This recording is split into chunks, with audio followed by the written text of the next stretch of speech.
Our enterprise is a part of a large production association in Irkutsk, which is engaged in production of medicines. We use various pharmaceutical equipment that meets the requirements and standards of GMP to produce our products. A unit for dehydration of aqueous solutions and extracts in a fluidized bed apparatus, rotary tablet machines, an automatic line for packaging tablets into plastic film and foil, and other high-tech machines and apparatuses. Early last year, we received a large order for a biopreparation in 20 milliliters glass vials. Glass vials are glass liquid bottles. Implementing the order at our plant was impossible without purchasing new equipment. We have equipment for bottling in plastic bottles in our bottling and capping area.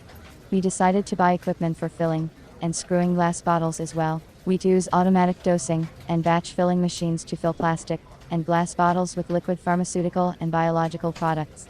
The company's management decided to purchase modern equipment for filling and screwing glass vials with a capacity of at least 10,000 vials per shift.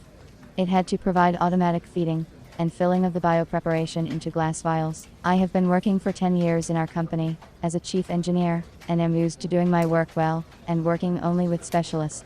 I took the choice of a filling machine seriously. I didn't look for equipment on the internet because very often a pretty picture hides unprofessionalism.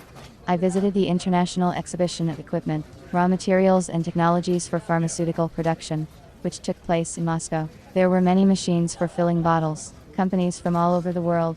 I chose 3 that best suited my requirements and took contacts from the representatives.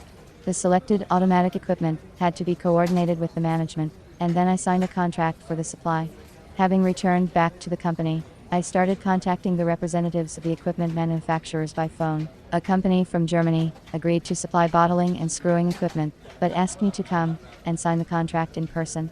Unfortunately, I could not travel to the European Union, as I did not have a visa, and the visa process would have taken at least 3 months. The company from China sent me a catalog of products in the mail. I chose for a long time, but I could not figure out whether the equipment can fill glass vials. What is the capacity of the machine?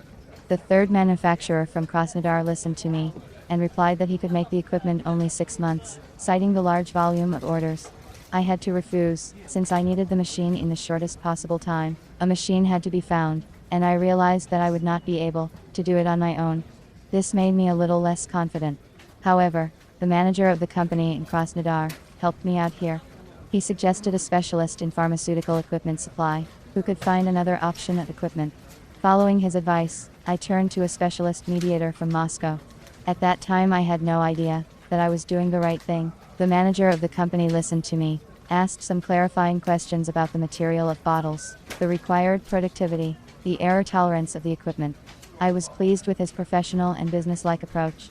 After a preliminary consultation, he suggested a machine for filling and screwing of glass vials with a capacity of 1,000 vials per hour. A specialist of this company sent me a video with the suggested machine variants, which clearly demonstrates the equipment itself and its capabilities. The glass vials arrive on a turntable in the holes, where they are dispensed simultaneously from 2 dispensers. The vials are then covered with black plastic caps and screwed on with 2 rotating heads. The capped glass vials go on a conveyor belt. The equipment is made of stainless steel. The machine consists of 3 zones: an in-feed conveyor, a turntable and a discharge conveyor. The product is loaded into a funnel-shaped hopper. The machine is controlled by an LCD screen. A special metal ejector sends the vials from the cells of the turntable to the conveyor. The finished glass vials were screwed tightly together. 40 days after the contract was signed, we received the working equipment for filling and capping of the glass vials. I was pleased with the result of the work done. I was lucky to meet a true professional in the supply of pharmaceutical equipment. Although, initially I was skeptical about choosing a manager, relying on my own experience, but I realized that one should always learn and not be afraid to trust a professional.